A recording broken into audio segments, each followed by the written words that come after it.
Hi, good evening and welcome to, I think this should be my third episode. Good evening, Nigerians. Good evening, everyone. Good evening, the world, wherever you are going to watch this video from. So welcome to Odesi with Mazi Chooks. So for a brief introduction about what Odesi with Mazi Chooks is all about, this is a podcast where we share and we delve into real stories of immigrants, their struggles, the resilience, and the victories. Moving abroad is not something easy. It takes a lot of courage. People that move abroad require patience and determination. I started this podcast to share the truth, because while the journey is very tough, when you take the right path, stay very focused. Yeah, obviously, some people, for them, in the end, it's all worth it. So relax, guys, and tune in, watch this video wherever you see. Most times we upload it on YouTube.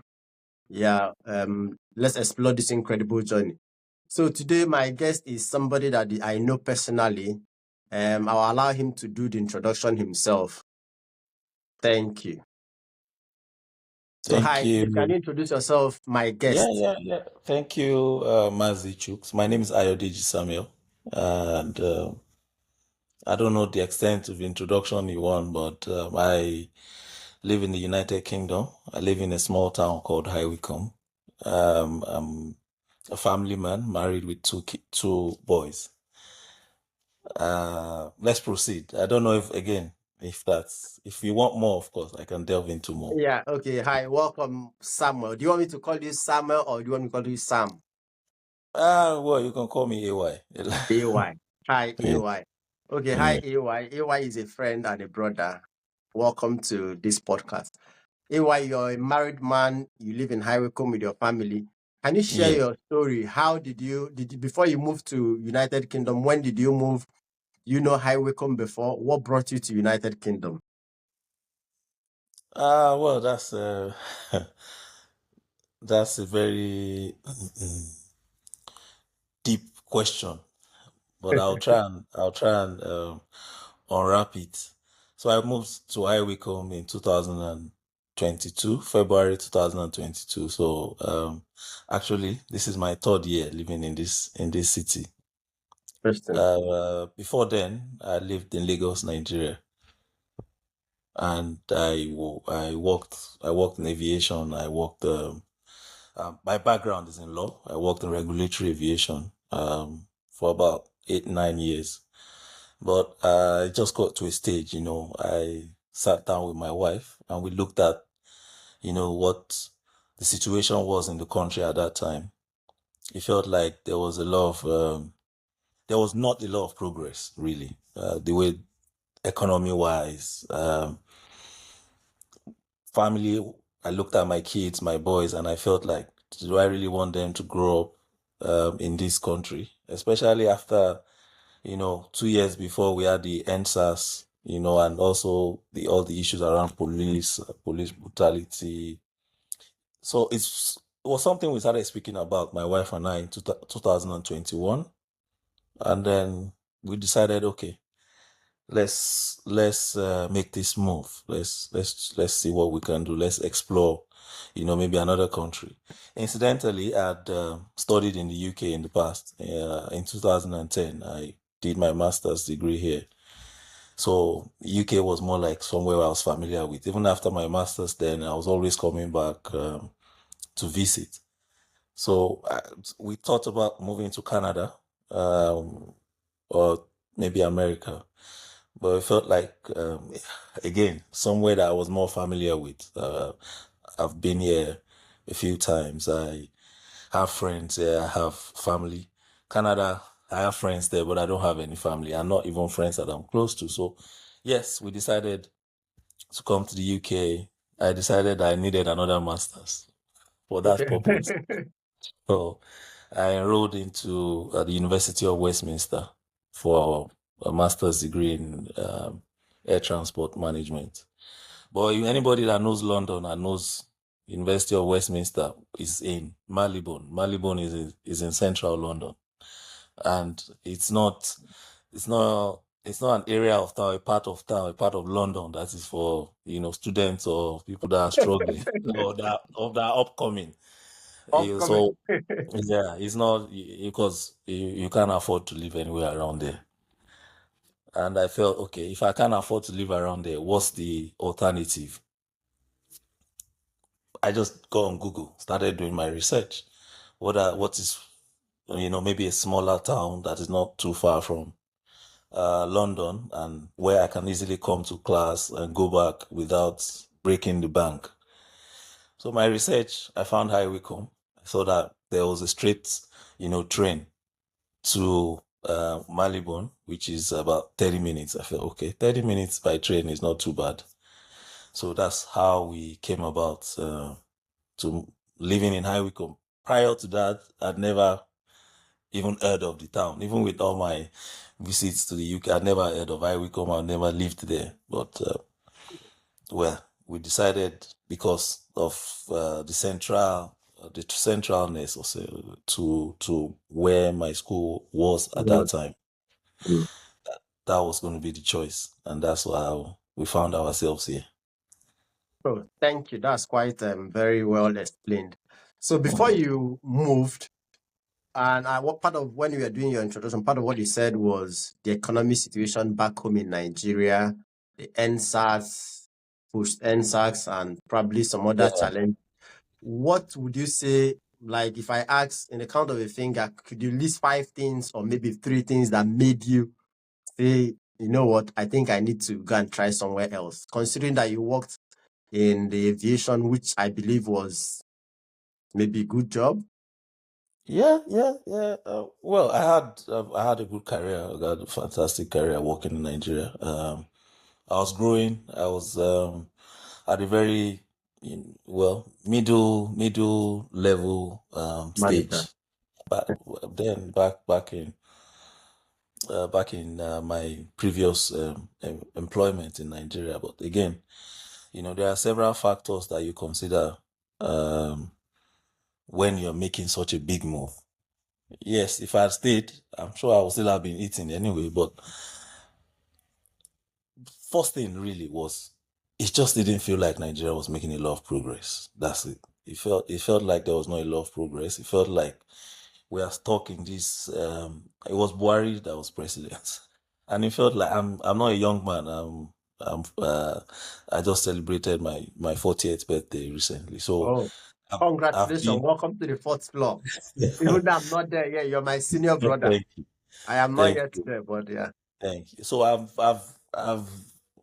been I've lived long in the country to know that there's very little progress. I've lived across different governments, Obasanjo, Jonathan, Yaradua, Buhari, and before then the military governments, the Abachas and the IPB. It just felt like there was not a lot of, uh, there's not a lot of development. There were light issues, issues with security. We had, you know, issues with even traveling. My parents live in Kwara State in Ilorin. Previously, you could drive from Lagos to Ilorin without any concerns, go visit my parents, come back, or even have them come around. But it felt like that road now, that Lagos Ibadan Expressway became dangerous. Then, yeah. You would hearing several stories about how people were getting kidnapped or one chance or you are in traffic, stuck in traffic. So it just felt like paramount thing is it didn't feel like Nigeria was making a lot of progress, really. Yeah.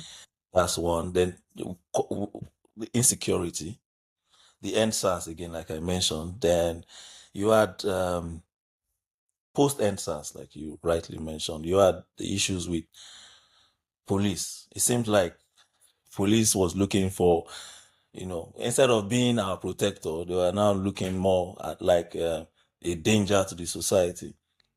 So I had two boys, like I mentioned. Do I really want them growing up in an environment or a society where they can be marked or I stop for just having an iPhone, or just for Yeah. going out with their laptops or just, things that are normal things in every society.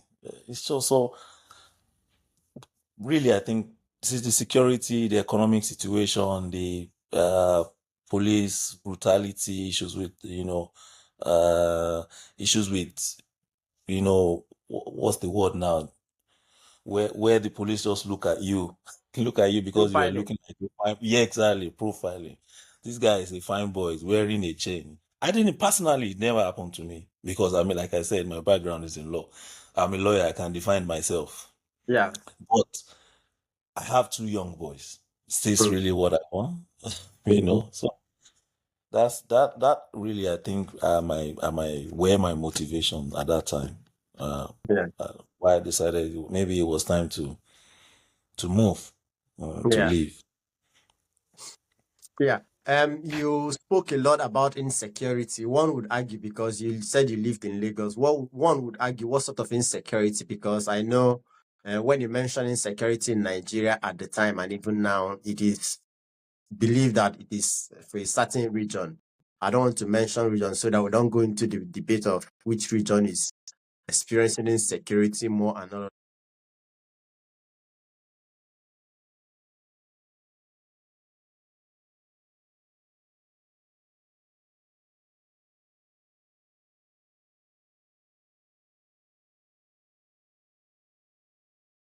Sorry, I had a call coming, so the thing paused, but it started again.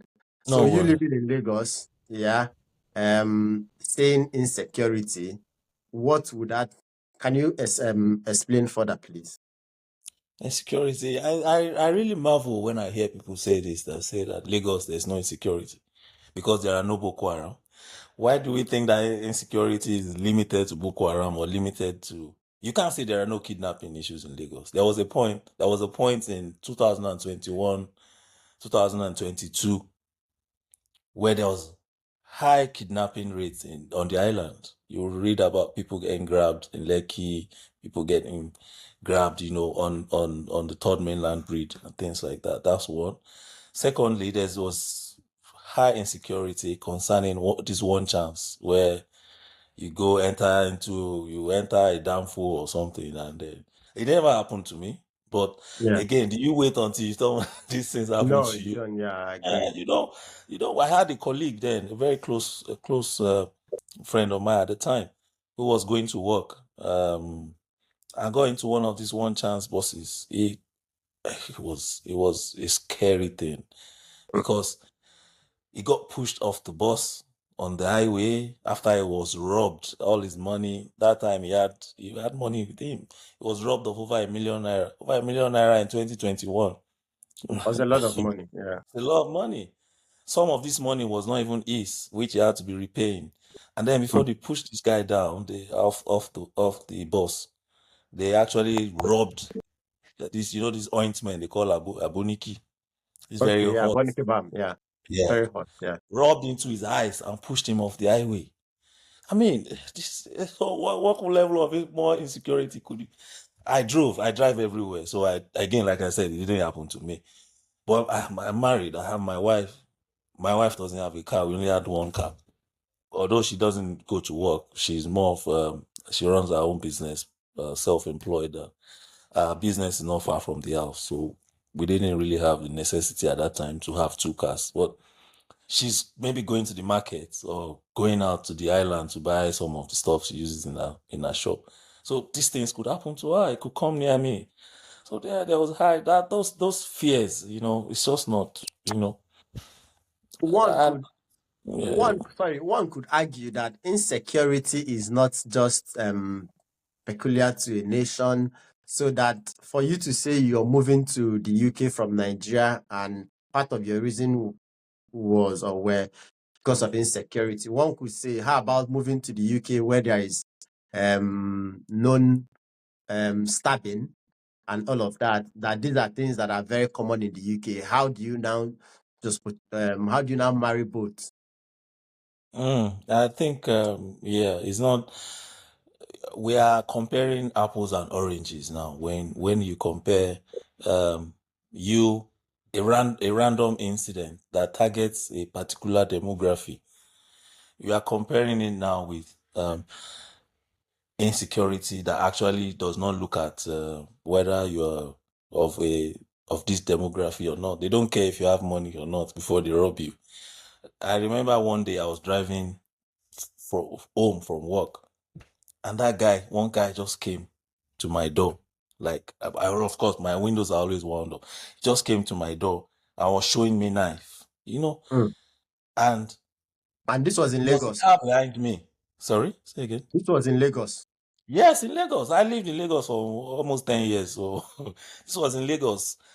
The guy was showing me a knife. There was a car behind me. There was a car ahead of me. But so I could not maneuver. But I knew that if I maybe hit the car behind me, maybe the guy would be forced to, I don't know, come down or raise or at least notice. So I quickly put my car in reverse, used my bumper to hit the guy. I think in that commotion, the my so-called assailant or the attacker Yeah. thought I was raising, because it wasn't dark yet. It was around maybe 6 o'clock, so it was still fairly bright. So the guy now left. So Mm. now, yeah, you've raised that there's insecurity in the UK, and there are stabbings. There are no basis to compare this. First of all, the stabbings are usually targeted among these young boys, these gangs, these youth in London, and Yeah. now spreading to Birmingham and other cities. It's usually around these boys. These boys where they now, instead of, I don't know, maybe it's parenting gaps, maybe it's not, you would rarely find anybody now that I say that, except in that demography of young black boys or Yeah. uh, young, sometimes white boys, but not, it's more common among black boys. You and I know this in the UK, where I don't know, maybe for some reason, it's just like courts in So Nigeria. these are like It's gang gangs. fights, kind of. Yeah, these are gang things that they now try to, it's more territorial, more trying to um, oppress each other or trying to show superiority. Don't come. They call Yeah. some of these things postcode wars. Don't Yeah. cross my postcode. Don't. This is not something that comes. I've lived in High Wycombe, like I mentioned, for 3 years.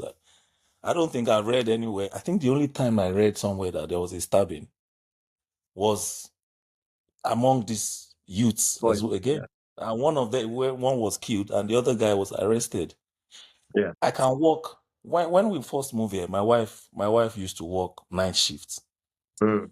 Used to work. Our workplace was about 30 minutes away from the house.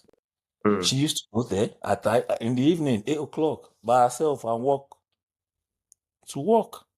She walks to Yeah. work. Myself, before I started driving, I worked out of town.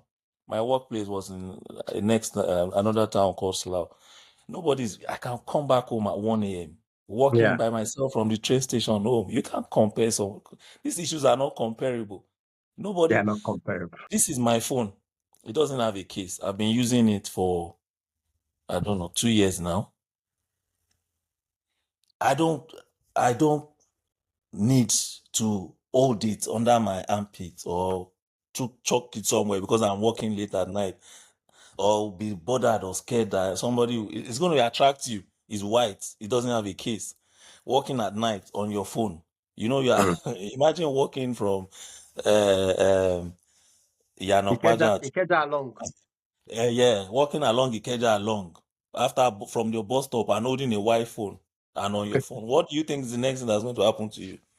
So yeah, I hear these things where people say there's insecurity everywhere. I do not agree, because you are largely safer. I can call 999 on my phone if I'm at risk. Mm. In Nigeria, what will I call? Even the police will not come to your aid if they see you getting Mm. attacked. Attack. So that's why I say it's apple that you can. Yes, there are stabbings, but nobody is going to come and stab me, or because I'm not You in don't belong. the You gang. don't belong in that. You're not in I'm that not in basket. your gang. I'm not in your crew. You will rarely find such news Yeah. around people that are not, within their crew or whoever they do Mm. all that thing with. And again, just to double more on that, it's also an issue with parenting, because I do not think now that that my sons will buy machetes and bring it to my house. Really? Mm. Why? Oh For yeah. so So yeah, you can't just I digressed a bit, but again, back to the point. I don't think you can compare insecurity in Lagos or in Nigeria with All what right. happens. I'm not saying the UK is a perfect society. No No, society is yeah, no yeah, society anywhere. No society is perfect. We see in the news what happens in Germany, what happens in Sweden, in Poland. I think yesterday, 14-year-old boy stabbed somebody in Poland. But these are pockets of issues which is, yeah, that you cannot compare to the large scale challenges we have with policing in Nigeria, with emergency. If something happens to you or you witness a crime going on somewhere around you, you can always get on your phone and ring the mm, police. I'm not saying they are going to come immediately, but you can mm, expect that they will be there, they will investigate, and they will get to the root of it. They'll probably arrest this criminal, even if he has escaped. mm, Can we say that these things are available to us in our country? Can true. you even call any 999? Will they Mm, come? I was once a victim. I have experience with a lot of experience with the police in Nigeria. So mm, I, I was once a victim of a scam back in 2000 and I think it was 2016 or 2017. I wanted to buy a car. mm. So the car dealer, purported car dealer, ran away with my money. It was a big amount of money. I went to the police. The police said I should first bring 150,000. And I'm talking 2016, 150,000 is not the Was a lot of money. 150,000. Now, it was a lot. The money that was taken from me, there was over ₦1 million back then. That time, that's when we used to buy Camry Muzzle for 1.5 million. Mm, So I'm not talking of now where if you have 1 million, you're as good as broke. yeah. I went to the police to report that I had gave them information. They said I should first bring 150,000 to open case. Mm, So how can you compare a society like that? like If that. I call the police today and I say somebody scammed me, even if they don't solve the case today, nobody will ask me to bring Somebody £100 for them to open the case. open So a case file. yeah, it's not gonna happen. So we can't really there's no basis for comparison security wise. Yes. Yeah. Thank you, Sam, for that. Yeah, yeah. To push further, um, moving to the UK when you moved 3 years ago, what would you say were some of the biggest challenges you faced when you first arrived? Hmm. Again, that's another one that's going to I'm going to speak cause me to speak a lot because of course there's no way you are moving from your comfort zone where you have your family, you have a job that pays you well, you Mm. have you have a career path. You are leaving all that to come to a country where you Leaving don't the have known to the unknown. yeah, nobody knows your career, nobody knows what you have done. Mm. There's no so of course the first challenge you get is proving to employers, convincing employers that you actually uh, you have the skills, you have the right skills, you Mm. have the right you know it's particularly your education is relevant, it's good enough. So that's the first thing challenge. But before we even get there, the first challenge coming into the country is getting accommodation. It's very Mm. difficult, yeah, to get a place to rent or to get a place to stay. um I remember I was living when I landed, I was living with my cousin in London. So I was coming across over to Wycombe to view houses. It took me like I was lucky anyway because that's Mm. what I was. It took me like 6 weeks and three different trips down here to Mm. eventually get an apartment. Especially when they hear that you even have kids, nobody's going to want to give you a house. Oh, So really? yeah, the first, say again. Yeah, really. If you have kids, they do not want to give you how. Why? Do No, you know why is that? nobody wants to give you a house if you have Do you kids know why? because they feel that kids will spoil the house now, paint on the wall or damage things and all that. Okay. Especially if you want maybe a two bed. I'm a small family of four. I'm just coming in. I Mm. don't need a large house. I don't know. I don't even have a job. So I don't need a large house. So they are trying to convince you that if you have kids, they want you to get at least a three bed. And of course, getting a three bedroom house is going to be very expensive. So Yeah. at that time, all I needed was two bed. But as soon as they hear that you have children, they will tell you it's no longer available. So at the end of the day, I had to hide that fact that I had any kids. It was, as I said, it's just my wife and myself. That's how I eventually got one. So the first challenge really was getting accommodation. Was really a difficult one. The second challenge again, which was something I'd already touched on, was proving to employers or would-be employers that you have the skill, that your education, your first year, particularly if you don't have. I was a bit lucky in terms of the fact that I already have a UK education on paper on my CV. But the disadvantage of that then was that a lot of roles that I was applying for, I was deemed overqualified. Because why Oh. are you coming to come and work for us with your master's degree in law? Why are you not, in a law firm or in one big company working? Why? So I even at the point I had to remove that master's degree as well because I actually I got feedback that I'm overqualified. Mm. Yeah, so I had to remove the master's degree because at that point, you just needed something. And if you need Something to something pay to your just be bills. bringing money, so that all the naira that you change to pounds. Because if you finish, though, you are your own. So I had to remove the master's degree self and be looking for say I just have one degree from University of Ilorin, and that's all I have. I had to tone down any experience that would look, big on paper. So yeah, that's I think the first two challenges really is, and then maybe if you have kids, another challenge is getting them in a school, getting them accepted in schools near you and things like that. So yeah, I think those are the major challenges you face: accommodation, getting a job, and maybe getting your children in school. Yeah. I had somebody in my first episode. He lives in Canada, even though I know that the experience in Canada will definitely be different from UK. But some of them I want to ask, did you have that's what he said, Canadian experience. And he went further to explain that Canadian experience does not necessarily mean if you have previously worked in Canada, but it simply meant to work. And he said he understood that much later, that it simply meant what workers were looking at was, oh, this person is coming in freshly from abroad, overseas. The way our mannerism, sometimes he said Canadians, he used the word Canadians are laid back, kind of, they say sorry for everything, they speak in low tone, but then when they say sorry for everything, but then this person we're intending to interview has a high pitch when he speaks.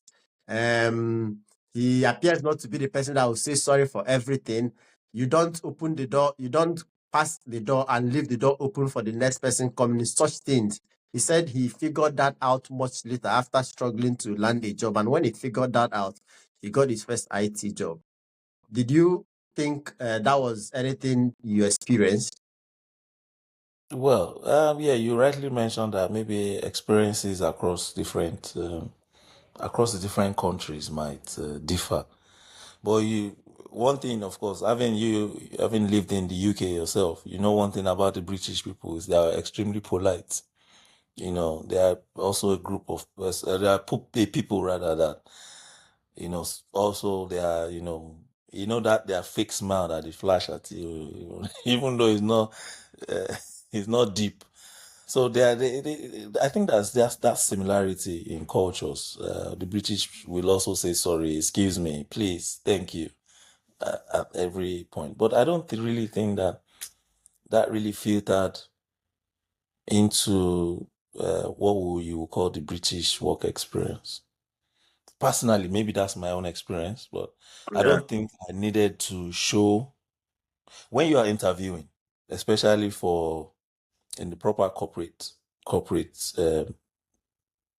Britain, when you are interviewing, there's this level or the stage of the interview that they usually call they want to see how you fit in. It's usually the last stage. They try to I've forgotten what it's called now, but The adaptability. It's really usually, there's something they call it. I can't remember off the top of my, but it's right usually that last stage of that, how you fit in with in the work, in the team? yeah, in the team, how you fit in the team, whether you are, I don't know, I just generally how you fit in. I don't know if they are looking at you. Usually, these interviews are remote anyway. That's what COVID has done. Nobody goes. I didn't think I've interviewed for a role that I had to go into the office. And Office. okay, maybe one, and that was the very first interview. And it wasn't even. It was more of a smaller job and all Job. that. Yeah. And that was, I think, that was the very first interview that I did when I came into the country. And it wasn't really, again, that wasn't. I can't really categorize that as a corporate British job. But in proper corporate Britain, when you're interviewing in corporate Britain, I don't think you go into the office and meet anybody. You are usually sitting behind the computer. So I don't think anybody's looking to see whether you will be saying please and sorry or opening the doors, because which door are you going to open anyway when you are sitting behind the computer? But so I don't know. But I know that there are usually interviews where they try to see how you fit in. Maybe how you fit in might be they are looking at your communication skills. Are you somebody that is, they don't like reserved people. They want you to The chatting. contribute, be chatty, exactly.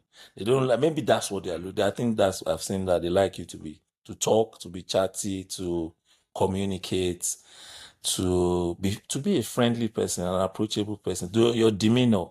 I think they look at that a lot, but I don't know if it's, fortunately, every time I've gotten to that stage, I've passed it. So maybe it means that I have what they are looking for, but yeah, that's just been my experience, really. Okay. Yeah, I'll put that question in a different way. How did you adapt to the cultural change moving from Nigeria? Even though I understand you've lived in the UK previously, but then also you could also share maybe your wife's experience. How did you adapt to the new culture? Interestingly, yeah, I did mention that I lived in the UK for about, it wasn't for a long time, it was about 18 months. Another 18 months, I didn't actually work anywhere. I didn't do well. I Okay. thankfully had a father that was able, that at that time was able to sponsor me all through. So I didn't have to work anywhere. So I can't really categorize my first stay here as having a UK experience because I didn't work. I schooled after my school. I played around the, traveled around the country, stayed with friends before moving back. So uh, there was this coming that I actually had to acquire the proper UK experience. And so I believe that I can answer this as a first timer myself, Yeah. not much as somebody who had been here. So how I adapted, yeah, the work culture is very different. The work culture here is, very professional. It's very professional and everybody's approachable. Working in Nigeria, I worked across at least two or three different companies before before I moved. So working in Nigeria, your boss is your boss. Your boss is, I don't, I mean, your boss is your boss. It's not your friend. It's not someone, it's not. So that's different. I've had managers at different companies that have worked here that I can speak to them at any time. We get along very well. There's no ego. There's no I'm your manager. You must do what I say, or Yeah. So, all you just first thing to do when you are trying to adapt is to, I don't know if I can say fake it. Just try and maybe that's what I did anyway. But try and you know be more of an observer. You know try and see how do they do things. Even from my before I got where I am, of course, like as I mentioned, I did several, jobs. I worked as an invigilator. I worked in a council, working as an admin staff. I worked as a receptionist somewhere as well. So I tried to see how do these people behave? What do they, speak about? In this, I learned from the beginning that everybody was always talking about weekend plans. What are you doing this weekend? But I learned that that's what how they come. One thing that is a sure banker for communication, because there's all these little things that you have to pick up for you to assimilate. Communication status. Yeah, exactly. For you to assimilate, there's something called small talk. You have to be very good at small talk to function in corporate Britain in within with if you are trying to again adapt, fit in, you have to Yeah. learn small talk. We don't do a lot of small talk in Nigeria. Is what we do is alpha. You don't chop and we move. Yeah, small talk. Oh, you can sit with a colleague who is talking to you about their cat. I'm not necessarily interested in your cat. I don't care what your cat's name. I don't even like animals. But you have to learn all those small talk. Talk about the weather. Talk about that's a sure thing to go to. Talk about the weather. Talk about your last holiday. So one thing is to learn that small talk. Yeah. Learn how to be how to so that you are not awkward. Because when there is that silence, there's nothing to talk about. You are just Yeah. looking at each other. The next thing you hear is that it's not a good fit, or it's not. It's not So approachable. yeah, it's not. Yeah, it's not. Yeah, exactly. So communication, I think, is the primary thing to learn. High contact, maintaining high contact in conversations, looking at who you are speaking to, eyeball to eyeball. When you are I looking think away, or you are being shifty. I think It's that is one thing we do not have in Nigeria. so that's Most why I'm we do saying not that have those are back the home. changes Most in the people do not have. culture, in the cultures. I, who cares if you are looking at them eyeball to eyeball? If you are talking to your friend or your colleague in But then I think I might be wrong, but then I am thinking in Nigeria, when you look at your colleague, your bosses eyeball to eyeball, you're perceived ah as being rude. yeah, yes, now yeah, we function more in a traditional society in Nigeria. It's more of a traditional thing. There's respect. There's that good morning, sir. You have to go and greet your boss when you come or when he comes into the office. You have to say hi to him. If I don't say hi to my manager in one day, I don't think he cares. Neither do I care. Especially because especially when you work in a remote setting, or when you are aware, or even in a hybrid setting where you have days that you work from home. Mm. If you are in the office and your manager is there as well, yeah, you can go across, have a chat and all. But when you are working from home, if he's busy, you are busy. You might not even spend any time talking to each other that day or for a couple of days. But in Nigeria, you don't see your manager for be your guy for 2 days. You know, good day. You know, find you. You say no find out. They still don't pay you salary for the end of the month. You are looking for trouble. So yeah, that's those differences, those just little nuances in the culture that you need to learn. You know, Yeah. Yeah, it appears to me you have it all together, but then it's also your experience. But then that will take me to my next question. And the question will be, what was one moment during your journey that truly tested your resilience? Hmm. My brother, there was a lot of testing in the journey. I'm not going to lie. There was, yeah, I've gotten here now. It seems life is easier, life is better, but things will test your resilience. Hmm. Again, I mentioned briefly, where we're earlier in the conversation about, when they say you are overqualified, when you are looking for a job, you don't even mind the job. And then you are hearing that you are overqualified. Overqualified, just give me, I don't mind. I'm very humble. But anyway, so the challenge is quite, get tested looking for applying, you know. You even when as a student, I'm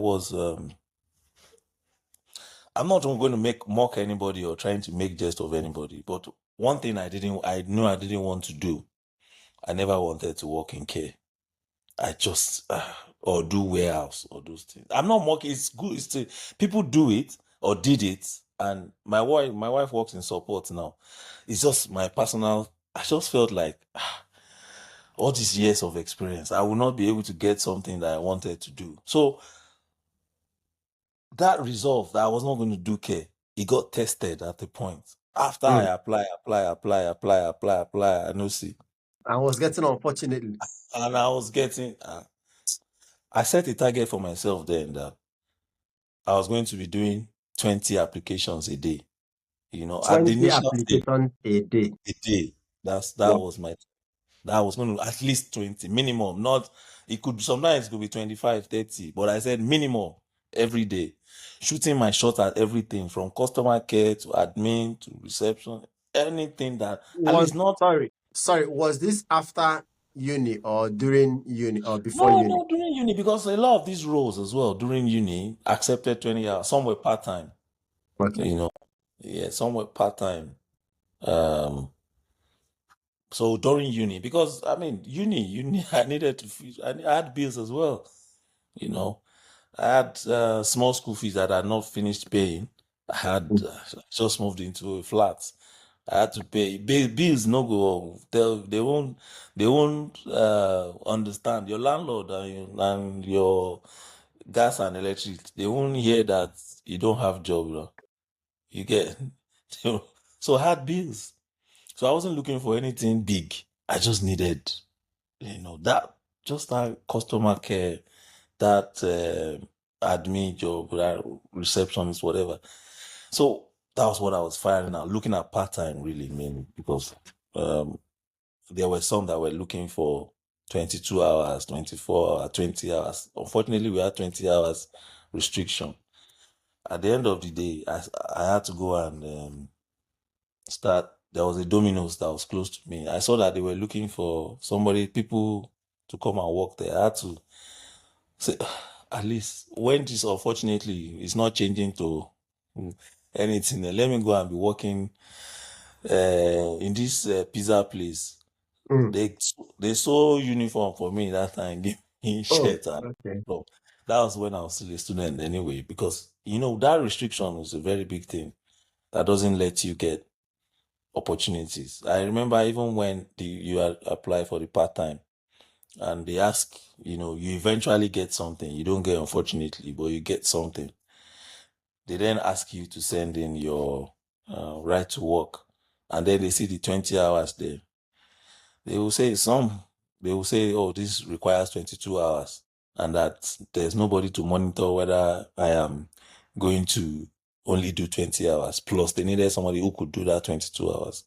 Yeah. So, those things were quite challenging. But eventually, I got the first job I then got was then as a receptionist for 18 hours Mm. uh, a week. So now it was to balance it with school, because how do you go to work and go to school at the same time? As an international student, there's this thing about marking attendance where Yeah. if you miss too much, they say they will report you to home office or something like that. So it had to be balanced. So all those things, they make life difficult. It makes life difficult for you because you can't be here. You are not where you want. You are dreaming, you are aspiring, but Yeah. it seems like the opportunities just aren't coming. Mm. But eventually, we got to where we wanted to get to, taking it one stage at a time. But I was in the course of my applying, my resolve was tested in the sense that kid I said I didn't want to do. At a point, I now started applying that at least let me just get one because I need this money. Unfortunately, and with God on my side, as I was applying to that one, as I changed my mind, then started to start applying to care, at least, even if it's support, maybe it's not proper care, even if it's support, let me do it. As I was making that decision, I then got um, I then got a job with a council, and that's when finally, and I was rounding up school then, so I was able to start with them. I started Okay. with them part time, but I told them I was finishing soon, and they were ready to accept that. And fortunately, yeah, that eventually um, helped out. Mm. So while you were at this stage of your life, obviously 20 hours is not enough to It's pay not your enough. bills. Did you have any form of support? Was your wife very supportive? Yeah, that's my backbone. My wife hustled like Mm. like who had never hustled before.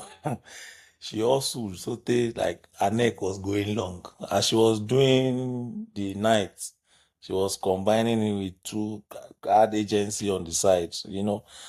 She really that was really the main support that I had. By the time we were running out of cash, thankfully we came in with some money. But when you are paying bill and nothing is coming in, that one Yeah. that you have, it will be depleting. So before it depleted, because my wife was really pulling in from all stages, she was really at home, trying to get us so that we don't fail. And so she was my main support. She was working hard, and everything she had, she wasn't putting any behind or putting any in her pocket and say, I'm the one that works for this one. So she was putting everything on the table, which went a long way, paying our bills and paying. Mm. Thankfully, Nigeria, then we had that Form A that you could use. So if you change small pounds, send it to Nigeria, put it in that Form A, which was then cheaper for us to liquidate the remainder of the school fees. And Mm. yeah, pay our bills. And even she was even still giving me money to be going to school so that I can buy train tickets Oh, and go to school oh, bless her. and back. So yeah, that was really my primary. I don't already leave Nigeria. There's nobody to call again in Nigeria and say, give me money Mm. and So send you would money. say, so you would say you had a very good supportive system. Yeah, Your wife was my very wife, supportive. my wife she was pulling out from all sides and putting all the money on the table. You find women that say, at least now me do the work. Let me keep this one so that I can use it to whether buy clothes or buy whatever. Or she was put everything on the table for us to get. Yeah. Even when I wanted to, when I figured out eventually what I was going to do after school. Yes, I did aviation masters and I'd worked in aviation, but after doing a lot of feasibility study, I decided that if I want to achieve my goals, get to where I want to get to, have the kind of life that I want, I'm not going to get it working in aviation, especially with the kind of roles and kind of pay that's in those circles. Nobody's going to give me a job as the Oga. I'll have to start entry level, which means I'm looking at a pay of maybe 27, 30,000. And I know that starting from with all this, by the time it's going to take me long to get to where I want to get to. So I decided I was going to go into a new field, a new industry entirely, a new career path. But to go into it, I needed to do some certifications, to do some courses. This is me here with 20 hours working in Domino's, any minimum wage. There's no way I was ever going to pay for those courses, because one of those courses alone cost that time I think about 2,500. Pound. So yeah, so there's no Wow. way I'm working minimum wage 20 hours and I'm paying and I'm able to gather the money. And I wanted to, time it to when I'm done with school, so that I have that in the bag and then I can start using it to put it on my CV to apply. I spoke to my wife. I said, babe, this is what I think we should do. This is where I think we should go. This is the direction I think I should go. This getting here, even if it's entry level, I know that the pay is still a bit more decent and I know that knowing myself, knowing the background I have, I can rise more quickly in this industry than. And my wife said, is that what we want to do? Yes, that's what we want to do. Double the hustle and practically paid for most of this course. Mm. So yeah, when you speak about support, I don't think it goes beyond that. That was my primary support, and yeah, I'm happy Yeah, to I say think. it paid off. Yeah, I think in the course of some people, I've lived here in the UK nearly 4 years now, and I've met a lot of people. This is the what you just shared is not something that is now common. We now have people that say, "Oh, my wife is not supporting me, or my husband is not supporting me," and all of that. So there is that issue between couples now that the student is not getting the necessary support from their partner or Yeah. from their, I sorry, I don't think like using the word partner, from their spouse. They one do thing, not get well, that it's your necessary support. So partner. it Your becomes a spouse is also problem. your partner. That's what they are. Is your partner in progress. Your partner.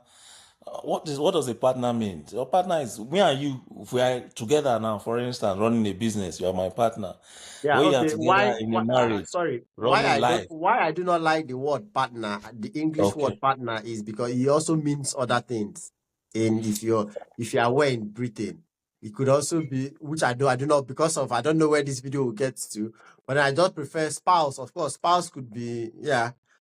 I know you guys are partners in progress and all that, but for me, that's English word partner because I know I work in health and social care, so I understand these languages. And language in the UK is quite very Yeah, you can. sometimes when you say those common words, they could mean two other things. So I'm very Mm. particular about the words I use. Okay. Well, funny enough, I often refer to my wife as partners, even speaking, even though we have been married. You know, in UK, sometimes when you say partner, it can just be your long-time girlfriend. So, or Now somebody you you, understand what I mean. yeah, yeah, I know. But I use interchangeably my partner, my spouse, yeah. But one thing I say anyway, just going back to your point now about support, partners supporting each other, or couples supporting each other. I say something generally. I say it in conversations, even with friends.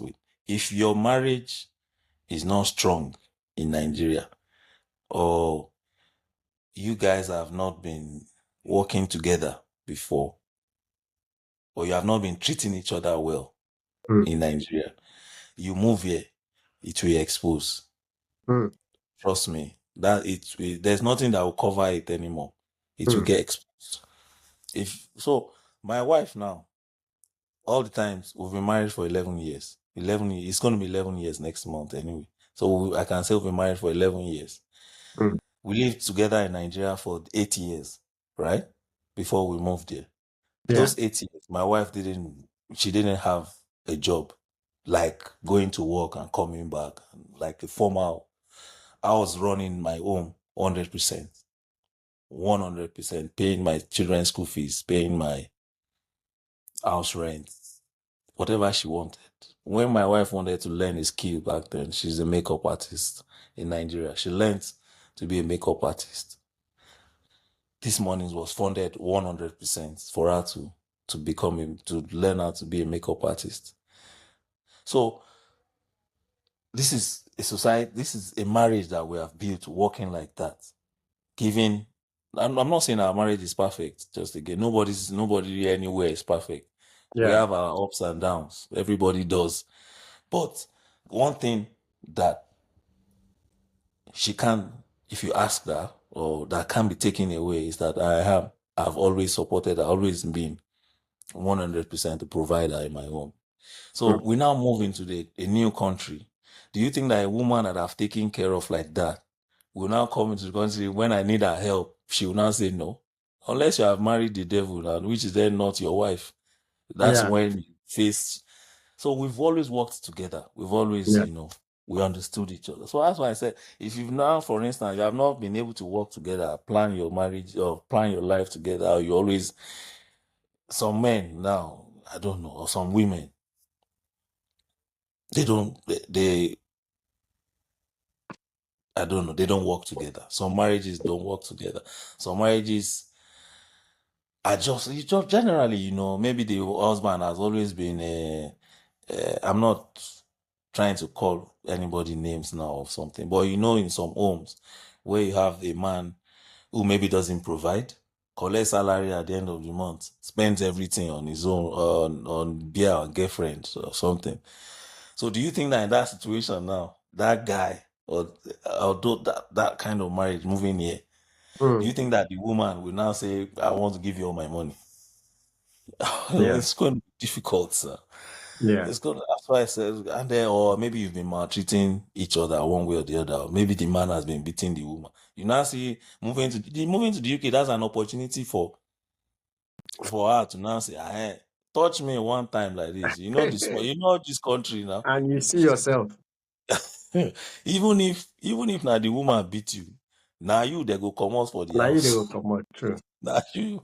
So women have way too much rights. Way too much rights. So yeah, I just feel that it's really peculiar to marriages. If you guys have always worked together, you guys have each other's backs, Mm. even before you made the move.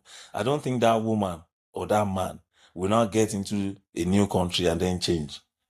I just sincerely doubt that. If you've always treated each other well, and then you move Yeah. into a new country, then you now say, this is now the time that I don't want to treat you well. I just don't think there are people like that. Maybe I'm naive. I don't know. But I just think that if you work together always, it's going to be easy for you to continue to work together, even when you change locations. Yeah. I was And then, having this informal. something again. Sorry, Okay. just to add again, something again is that in you know how Nigeria, the society, the African society is. Yeah. Idea of marriage sometimes to people, it differs. Yeah. In Africa, for instance, there are things that happen that in homes, in marriages, that we see as normal things. Those normal things now, when you remove that same marriage and drop it in another country, those normal things are no longer normal things. They are not things that are Acceptable. abnormal. Yes. So some of these things really, I think, is one of the challenges we have as um families here in the UK, because I know a lot of marriages that are struggling because it's just not working. Yeah, I was coming to that because I spoke to somebody informally and her complaint was, oh, now I am earning almost the same with my husband. So all those shakara, and Yeah, now I can do things for myself and all of that. So I quite agree with you that if, for example, somebody was saying it is pay disparity in Nigeria. So you have a man that earns probably way higher and woman that brings little or nothing. So now in the UK, they both do support work. If you do the same hours, it's same work, same in fact, sometimes if like you are doing different support, one person might be, if they pay higher, maybe some they pay £12 per hour, your own they pay £10 per hour. So yeah, at the end of the day, that person that earns 10, even if you do the same hours, will earn more than you. yeah. But So it's I always quite about, yeah, go ahead. so another question I'll ask is, what was the most unexpected part of your immigration experience? What would you say was unexpected? Unexpected, like, is it positive or negative? Which It is could it? be, it could be our experiences differ. It could be, say, for example, um, the person I spoke to in Canada said the unexpected part for him was while he was applying for a job and wasn't getting, then if somebody from Nigeria just came and got into the IT without doing all of those factory jobs that he had to do. So you occurred to him that, okay, for him it was about not packaging his CV well. So for him, he thought that once you come in, you need to go through that process of doing low jobs before you climb. But then this is somebody coming in and just landing that big job immediately. Well, I wouldn't. Well, maybe experiences differ, like you said. Personally, yeah, I did the so-called low job, which was why the short period that I worked in Domino's. And not this period I worked in Domino's, I don't think it was even up to 2 months, Yeah. or maybe about 2 months. And why I did that was because, again, you have a restriction. In Canada, people, when they are moving into the country, a lot of them move with this PR Yeah. that automatically gives them access to everything. Moving into the UK on a student visa is very difficult because you first of all have a restriction, and then you don't have recourse to public fund, you don't have recourse to any support. So that's really a key difference in Yeah. but unexpected. I think what I would call unexpected for me is, yes, I had a dream of achieving, of maybe kickstarting my career in a new field. But what I really call unexpected is maybe I didn't expect it was going to be relatively this easy. Was because it? as I finished my master's in January, and I got my first. I finished my master's in January. I finished my course that I mentioned, the certification course. I finished it in January as well. Like I said I wanted to time it together so that I finish um, when I'm finishing school, so that I can use it, put it on my CV to apply. So, Yeah. So so I you, think for me, I think it was relatively then easy for me to make the switch. As I finished in January, I got my first job. I resumed my first job in March. March in my new field. Resumed in March. My first interview, my very first interview. I had a lot, unfortunately, that I didn't go anywhere. A lot, like I can't even mm, count. In fact, there was a point I was thinking to myself that you're trying to get into a field, you're trying to get into a new career, and you are applying and applying. I'm not even getting one interview. Shebi, it's when you get interview that you will get job. So if you are not even getting interview, does this not mean that maybe this is not? Yeah, I had a lot of first calls that would try to speak to you, get your try to understand your background and all that. But interestingly, my first interview, my first real serious interview, that was the first job I got. So even though I didn't get a lot of interviews, I got a lot, unfortunately. The very first door that I actually now got into mm. was the first opportunity I got. So I finished school in January. I resumed the job in March. And from then, I didn't even spend 1 year in that job. I moved again to another job. So for me, it's maybe the unexpected is I wasn't expecting it to be this easy. Are Really you is. are you happy to share the industry you work in? Yeah, yeah. I mean, why not? Yeah, I work in financial crime compliance. What they call AML KYC. That's what I do. My very first job was as an EDD analyst, as an enhanced due diligence analyst. I really usually work in fintechs or in financial services. So my first job was in a fintech. But my current job is in a different. It's in a fintech as well. What is fintech? Fintech is financial technology companies where they utilize more of technology to bring in financial services that are different to what traditional banks will give you, to Okay. what you will get from how traditional banks or traditional financial institutions function. Mm. Fintechs use more of the technology to offer you different, solutions as a business or as an individual. So I worked in KYC, AML, KYC. Uh, in AML, KYC, there's first line, second line, and third line of compliance. And the Mm. first line is the analysts. So my first job was as an analyst. And the Data second line, analyst or just analyst? it's called my role was called um, EDD analyst, enhanced due diligence analyst. But you find in that industry, some they call them KYC analysts. You find some that they call KYC analyst. You find some that they call AML compliance analyst. You find some roles. There are different roles within that space. Okay. Some they call them onboarding analyst. So my one first role was EDD analyst as enhanced due diligence is an aspect of KYC. So in KYC, I'm not going to go into it because it's a very wide, No, but that's in fine. But then another mm, question I want to ask, somebody is watching this video and he gets to this part and he's thinking, how do I get to this industry? You mentioned earlier on when we started that you did some certification. What are these type of certifications for somebody that has interest in coming into this role? Because the essence of this podcast is people sharing their experience and others also learning from it. yeah.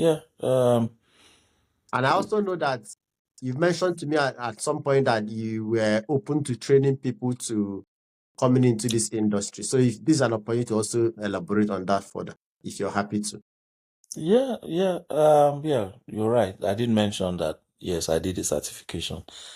Funny enough, I actually have done another certification again that I just Wow. finished in January. So the first certification I did is ICA. ICA is International Compliance Association. It's a UK compliance body that certifies you. So there are different, again, as I mentioned, there are different interests. Within compliance, there's KYC, there's anti-money laundering. There's KYC is know your customer. So it's an aspect of KYC is also onboarding. What is onboarding? I am an individual. I want to open an account with Monzo. I have to be onboarded. Yes, there's a lot of AI that screens you and all that, but somebody's behind looking at your documents. That's the KYC analyst or KYC onboarding analyst. So within that space, there's also sanctions. What are sanctions? Sanctions are when governments, for instance, when Russia invaded Ukraine, even though Donald Trump now is telling us it's Ukraine's fault. But all of us that were here, that were read that had our brains functioning, we know that Russia started with Odessa, invaded Ukraine. Anyway, but I digress. So when Russia invaded Ukraine, a lot of countries in the EU, the UK, even America sanctioned Russia. That's why Abramovich sold Chelsea. That's a sanction. So Mm. all these functions are within the compliance space. So what your role will be is that checking sanctions. You have to ensure that you don't onboard a sanctioned person. So within that space, there's also sanctions, checking that you are not dealing or doing business with sanctioned entities, sanctioned individuals, or sanctioned or transactions that are going to sanctioned countries. So all these form an aspect of compliance. And then when you are now trying to get into this, it helps. First of all, you have to have a background that is relatable. If you have, for instance, have a background that you cannot, everything can be, it's a function of your CV. But if it works well for you, for instance, if you have a background in law, you have a Okay. background in economics, finance, you know, things that are related, or maybe you've worked in a bank for many years in Nigeria or So, even in the so those UK. of us that study social work do not stand a chance. No, because there's nothing relatable with there's no I'm there's nothing crying relate. now because I'm thinking already, and I'm also coming to see. I'm also coming to the question of pay.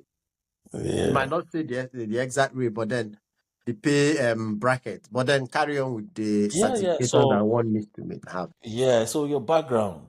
So now you look at your background, you are looking at getting into it. What are the certifications you can do? One of them, which is the first one I did, is what I call the ICA, International Compliance Association. I did the advanced certificate in business compliance. There's the advanced certificate in AML. There's the certificate in fraud. Fraud is also a part of compliance. There's a Yeah. certificate in fraud, for certificate in sanctions, and different. So that's the first one. I did mine in business compliance. Business compliance is more generic, but I think if I Okay. had known, I could have done it in AML. But I didn't know. I was just getting into this industry. So, but it still worked anyway. So there's that one. And then there's also another certification called ACAMS. This is an American one. ACAMS is called, the full meaning is, I think, sorry. I don't know why. That's fine. It counts. Interestingly, let me just check it. I just finished. I just finished this certification in January, but this one my employer paid for it anyway, so I didn't have to bring plenty of thousands because it cost around £3,000 as well. For what Um, duration? well, the ACAMS functions differently from the ICA.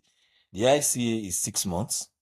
Okay. You write 2 assignments, Okay. and then like coursework, 2,000 words Hmm. assignment, and then you if you pass both, then you pass. For the ACAMS, yeah, ACAMS is anti-money laundering specialist, certified anti-money laundering specialist. That's what ACAMS is. It's an association. So it's an association of certified anti-money laundering specialists. It's an American certification. So it helps in the sense that both are recognized, but the um, ICA is more of a UK certification. It Okay. helps for the UK. But if you are looking at for a more global certification, the ACAMS is more of the right one to go to. But the ACAMS is exam. I said the ICA on 6 months, you write 2 exams, you attend lectures. You have to actually attend lectures. And then you write the exam. 6 months. No, sorry, you don't write the exam. You have 2 assignments. 2 assignments, yeah. Yeah, and then if you pass, you get your certificate. ACAMS, if you buy it today, if you register today rather, and you think that you are ready to write the exam tomorrow, just register for the exam, because that one is exam.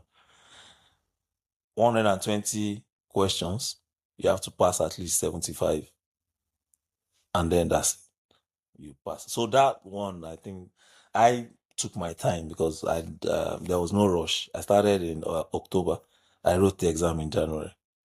So there's no. It's how you spread yourself. You can decide that you want to take 1 year if you feel that Yeah. you need enough time to Time. prepare. If you feel that you're already in the field, or you are a fast learner, you can Yeah. grab fast. You can decide to do it in 2 months or in 3 months. So it's at your own pace. It's self-paced. They give you all the material once you register. Yeah. There's no compulsion to attend lectures. But if you feel that you want to attend lectures, you can register that package in addition, but it costs more. It means that Mm. you're going to pay more. So those are the two certifications. There are other smaller ones that you can do as well that don't cost a lot, that don't cost as much, or you can learn on Udemy. Okay, But you then. but you actually, as you rightly said, I do train people. Sometimes this thing is not something. Even myself, I had somebody that helped me even after I had, because in every industry there are lingua, there are things that they say, there are technicalities. Yeah. It's a very technical space. There are things that you have to learn, things that you have to do, things that you have to throw in. If you don't know it, you don't know it. And you can't learn all these things from paper, because Yeah. they don't prepare you for the job, the actual job. Yeah. It's just all paper knowledge. It's just for a certification. Mm. They don't tell you that this is what you are looking out for when you are onboarding. They don't tell you that this is how they draw up a policy, or this is how to interpret the procedure. This is Yeah. what you are going to be looking for. Things like Mm. that.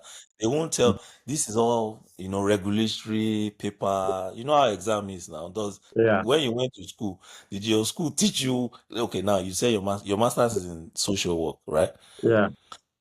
What I don't know how it functions there, but I'm sure that what you are doing now and what you learned, they are not Quite all the different.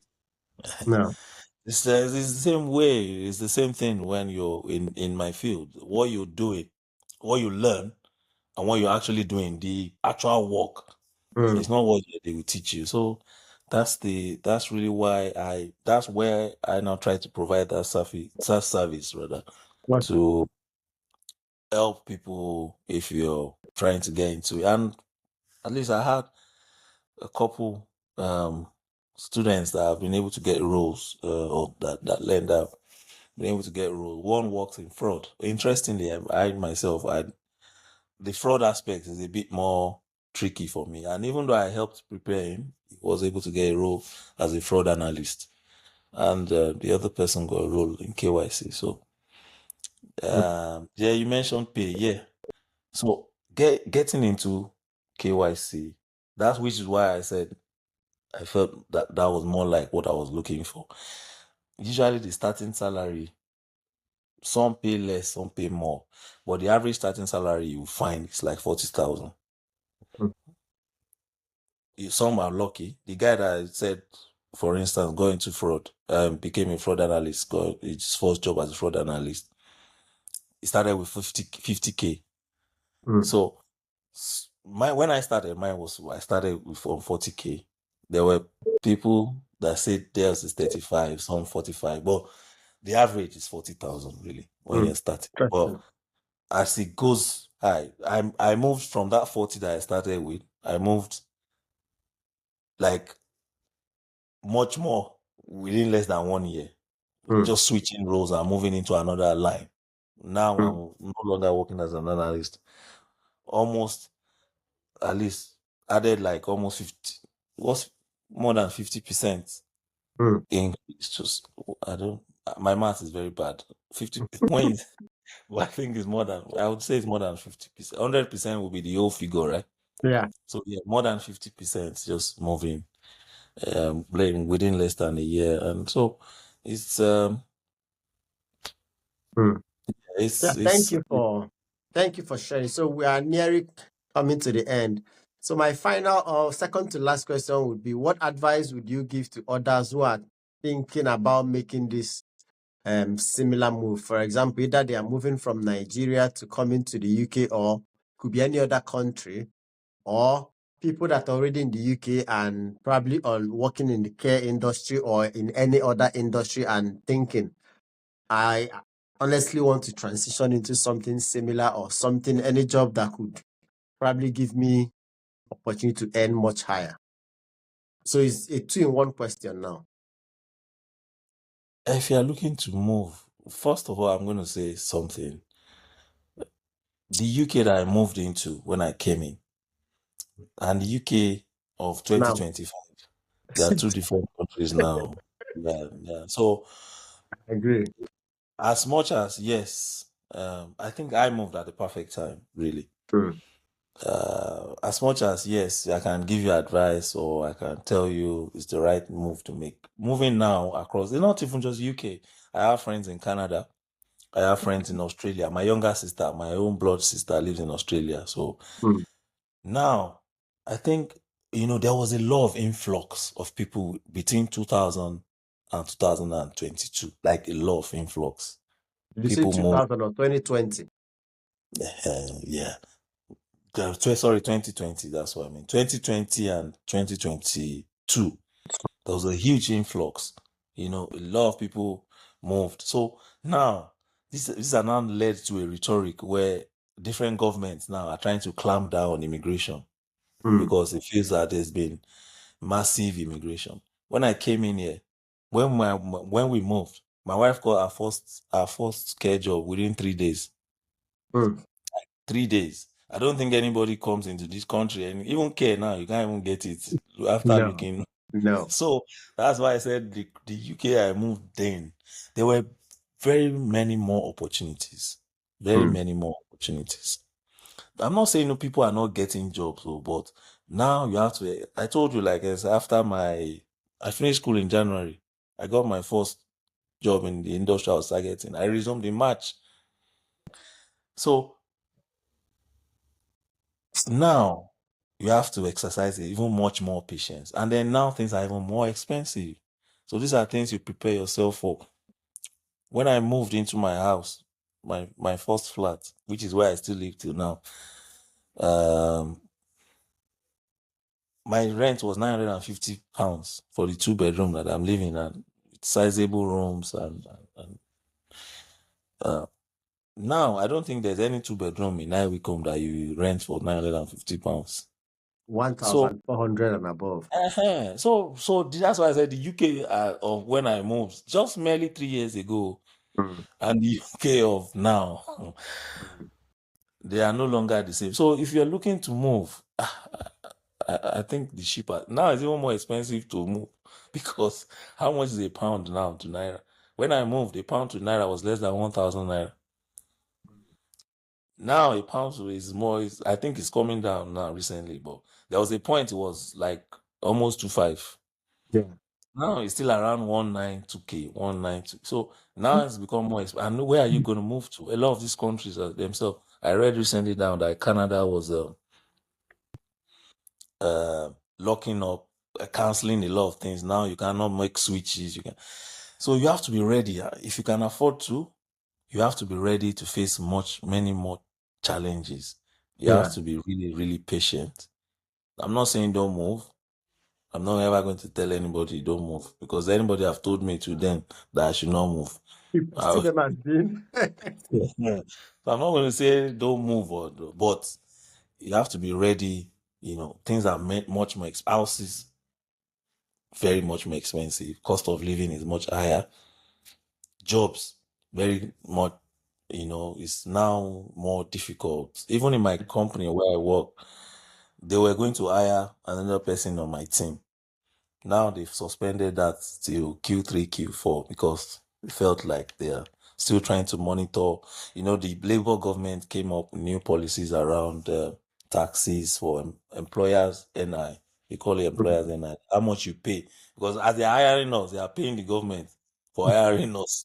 So now they've increased that NI that they pay. So my answer is you have to be very patient. You have to go through, a lot more challenges. You have to really, just be determined. Don't be ready to quit after the first, after you witness the first setback, Challenge. because there are challenge. There are going to be many setbacks, many challenges, because a lot of our people, they think that it's easy. When you move, you are expecting that the next 2 months you are already sending money home. It's not, even when things were slightly more better. I remember going through almost a year, even though, yeah, I had a visa restriction and all, but even at that, I had so many, that before I could eventually settle down and find my feet. Not to talk of now. So yeah, that's the thing. That's my first. What's the second? Sorry, the second. I The think it was second one is intertwined. somebody You know. looking at transitioning to your Yes. or a So high yeah, I paying think I job. mentioned I mentioned that those are certifications you can look at. You can also speak. I mean, if they speak to you, if they need to reach me, they can speak to you. Okay. If you need the training, that's another. And then another thing is look at your background first. What have you done? And if you've done something, it's all about working on your CV. Everybody enhances their CV one way or the other. Even our chancellor here, they grab her and say that she lied on her CV that she worked as an economist at the Bank of England, whereas all she did there was work briefly in the treasury. So everybody enhances their CV one way or the other. The business secretary was recently caught as well for lying that he's a solicitor. I'm not saying you should lie on your CV. I'm just saying No, you yeah. can enhance whatever skill you have. Yeah. There are tweaks that you can apply on with what skills you have to get into the field that you're trying. So you have to, first of all, see your CV. It's about packaging. They are not going to see you. They're not going to see your face. It's your The CV CV they're going to speaks for see. you. So what are your experiences prior to coming here? Are they relatable? Mm. Look at what you've done. For instance, we jokingly spoke about social work, but indeed, if you worked as a social worker or an environmental scientist in Nigeria, how do you tweak that CV to now? It just doesn't look like it's going to be a good fit in any way. Even if you are, boy, if you haven't worked in you don't have to necessarily work in finance or work in a bank, but if your background, even your first degree, is something that, like I said, mine, for instance, my first degree is in law. it's it's something that people look out for, employers look out for in that field. Because in fact, my now that I work in the second line of compliance, which is policies, procedures, a lot of lawyers, a lot of former lawyers Mm. or people qualified that qualify as lawyer in their first career, you find them in compliance. There are a lot of Okay. people working in compliance that their background is in law. Mm. My manager, my first job, was a law graduate from she's a young lady. She's a law graduate from one of these, I think, University of Essex or something. So you find a lot of people with background in law. So if your background is in law, economics, finance, Mm. yeah, it's something you can. So get your CV worked on. Get maybe a certification can also boost you up. Give you some kind of, because some adverts you see them right there that ACAMS or ICA is an advantage. Anything Yeah. that gives you an advantage, I mean, go for it. It's not Go for cheap, it. but Mm. at the end of the day, if you get a good job, or even though not immediately, even if it's 2 years down the line, your 1 month salary will easily cover that for the whole certification that you did eventually. And so that's it. We're, Get your CV work done and we are get nearly to the end, but then just a summary. So, can you describe a moment of triumph or success that made this whole leaving Nigeria and moving to the UK worth it? A moment of triumph for you. My brother, there have been more than one moment of triumph. Oh. There have been Mm. several moments, that made In 1 minute. in 1 minute. I think, well, I've gotten to a place now that I'm looking at buying my own house. I think Mm. that's a moment, that's a triumph. It makes it Well done. worth it for me.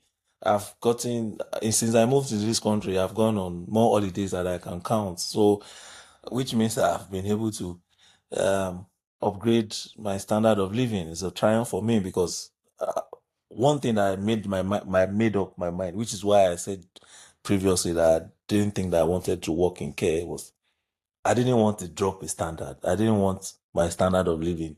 I don't want to be saying I lived a better life in Nigeria than I lived here.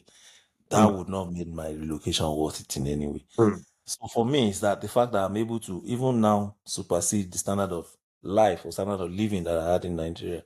In Nigeria, I used to travel every year as well.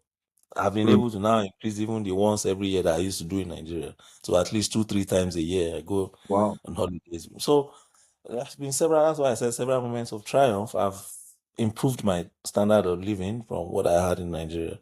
So it's worth it for me. Mm. Access, my children are in good schools, and I don't have to pay, you know. That's an It- important one. It's very important. I know how much I was paying in school fees in Nigeria, and I don't think that standard that they had is as much as what they have now. My kid has Mm. just gotten into grammar school, which is something that is uh, Congrats. a lot of even British people try to attain because we are going to secondary school. It's the grammar school that are the standards. Yeah. So yeah, there's nothing. As I said, several moments of triumph. Okay. Uh, Yeah. um, Thank you, AY. We've come to the end of today's episode with AY.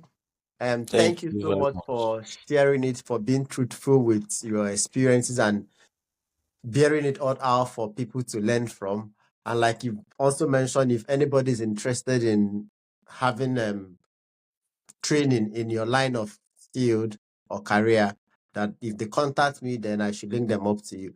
Thank you, and thank you for coming to Odesu Imazi Chooks. I believe this video, whoever that sees it and it benefits them, might probably want to get in contact with you. I'm happy to Thank link them up you. to you. Thank you for the Thank opportunity. It's actually good to speak or to share your story, because we hear a lot of negatives. Sometimes let's hear some positives as well. It's Agree. not all difficult. It's not all we can all get there. We can all make it. It's not we are not here to as slaves.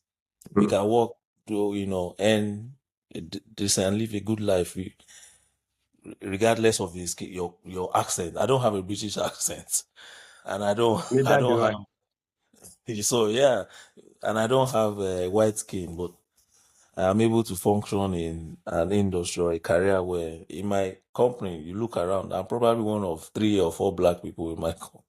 Mm. But you can get the job. That's it. If I can get it, you can get it. You can get it. There's nothing. I didn't come with any crown to say once you see that guy, give him the job. So Mm. there's positives, and Mm. yeah, don't let's also only dwell on negatives. That's just what I Thank would. you. And Because also, in on the media space, you have the lots of negatives. Oh, that. exactly, So it's good we are pushing this narrative also that there are yes, people that are also doing great exploits in a very short period of time. And if they could, exactly. then you can also if you put in Of the work. course, there's nobody. I don't have 2 heads. Mm. Neither do you, and I'm sure I know you. I know you are not doing bad yourself. So, uh, Thank you. so if we can do well, we can come here and we can make exploits. Thank you, AY, for coming. Say me hi to your family and thank you. Take care. Bye. Thank you. You too. Yeah. Bye.